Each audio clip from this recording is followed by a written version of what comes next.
Welcome back everyone, it's Big Ed from Big Ed's Law. In today's video we will be talking about the incident on Bouvet Island.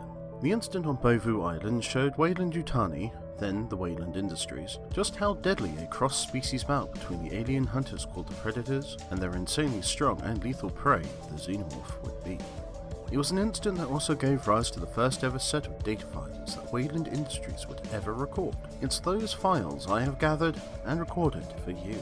Remember, as a subscriber you will be given full access to Weyland Industries alien data files, and by clicking the bell notification you will be notified when we upload a new video for your consumption. Canonically speaking, the Bouvet Island incident was our first encounter with the alien species called the Xenomorph. We were totally in awe of this powerful alien lifeform. That awe, with a healthy dash of fear, was what gave Weyland Industries the drive to finally begin to make the universe better for humanity. A number of individual aliens have been profiled from this incident, and that includes the subject of this visual data file, the Xenomorph called Grid. Some of us often called Grid by its other codename, Nethead. It received this alternate designation due to how it received its distinctive grid-like injuries on its head and its shoulders. Grid was born from one of the expedition's members after they were trapped and subsequently exposed to the parasitic facehug, the larval stage of the Xenomorph. There is great uncertainty as to whether Grid was born with more intelligence, but it's very clear from the onset of its life it was more than just a normal drone, and displayed a far greater level of intelligence and tactical strategy than normal drones. This display earned Grid the nickname the Alpha Drone. Two major encounters with Grid showed just how intelligent this alien was when in comparison to the average Xenomorph drone. The first incident was the killing of both Celtic and Chopper, two of the three young blood predators sent to Earth to undertake the blooding ritual on Bouvet Island. I'm going to offer you a brief telling of their deaths, just to show you how intelligent Grid actually was. Chopper had begun to attack Lex Woods and was ready to kill her and claim another kill for his score when Grid attacked him from behind, impaling him, stopping his attack on Lex. Grid then lifted the wounded hunter to his face and killed him with a headbite, spraying his brains and his skull all over Lex, discarding him like a crumpled old cup. Celtic then attacked Grid, using his brute strength and force to try and batter the Xenomorph down. It wasn't long before the pair were face to face on the floor, and as Grid was unable to kill Celtic using his headbite attack, instead attempted to use his tail, a technique we don't often see in regular drone Xenomorphs outside of the Queen or higher intelligence Xenomorph drones. Celtic then used his wrist blades to liberate the tip of Grid's tail, forcing him to push the Xenomorph away.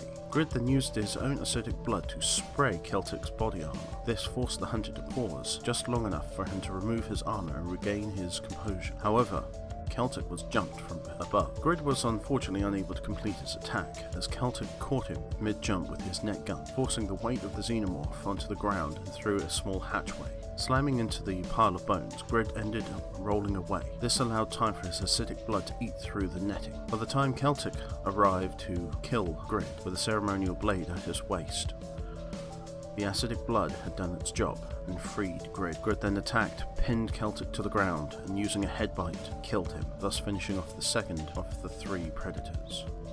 This incident shows just how creative the Xenomorph can be. He was fast. Whilst he did not intentionally go through the floor, it allowed him time to gather his own thoughts, as it were, and allowed him to attack and kill Celtic with a relatively simple headbutt. The second incident to show that Grid had slightly higher intelligence than the average drone was actually the incident in the hallway, where Scar first meets Lex for the first time. It's shortly after Lex not only kills a single Xenomorph drone, but gives Scar his plasma caster back. A number of Xenomorph drones attempt to kill Scar and Lex by funneling themselves through the tunnel. Grid is targeted first, however, seemingly more intelligent than the others. He jumps out of the way, seeing the danger of the plasma caster blast heading towards him. Managing to avoid this, he goes into hiding near the end of the corridor, allowing the other Xenomorph to attempt to swarm Lex and Scar. This, however, wasn't very successful, given that Scar's plasma caster was targeting them quite effectively and eliminating them. He kept himself out of the firing line. This was up till the Queen Xenomorph herself summoned her drones to her side and aid her escape. This shows us how problem-solving Grid seemed to be, as he identified the danger of the plasma caster blasts, allowing the other Xenomorph accompanying him to sacrifice themselves in order to potentially buy him time to work out a strategy. If it wasn't for the Xenomorph Queen's call to arms, it makes me wonder if Grid and several other Xenomorphs could have worked their way around and attacked Lex and Scar from behind. Grid's level of intelligence has given birth to the theory that it may have been growing and could have been in the first stages of hormonal changing or molting into a Praetorian Xenomorph. The xenomorphic life cycle is as follows. They start as an ovomorph, the egg. They come out as a facehugger. They latch themselves onto a host, and they are born, chestbursters. They eventually grow and become drones. Now this is where things change slightly. The active theory is perhaps Grid was born at a slightly higher level of intelligence anyway, so we'll do it this way. The chestburster shows a slight increase in self-preservation intelligence and is quicker to get itself out of danger. As an adult drone, the Xenomorph uses more cunning and more ambush-style attacks over simply running in and attempting to swarm its prey. The drone recognises danger more readily and will initially stay away from any combat if it sees it cannot win, and perhaps even attempt to utilise a tactical approach, for example going around the back of its adversary.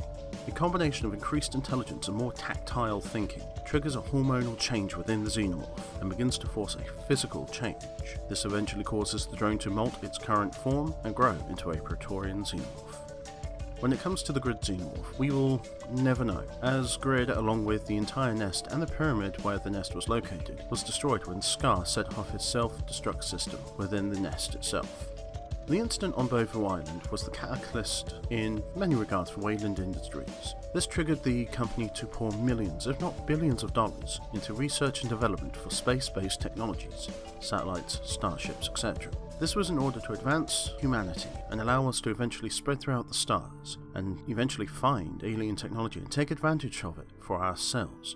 Eventually, Weyland Industries merged with the Yutani Corporation from Japan. This formed the first iteration of Weyland Yutani Corporation, giving them far greater resources and reach to accomplish the company's overall mission, to build better worlds and better humanity.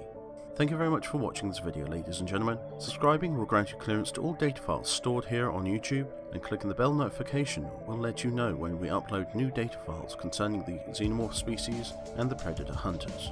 This is Weyland Yutani R&D, signing.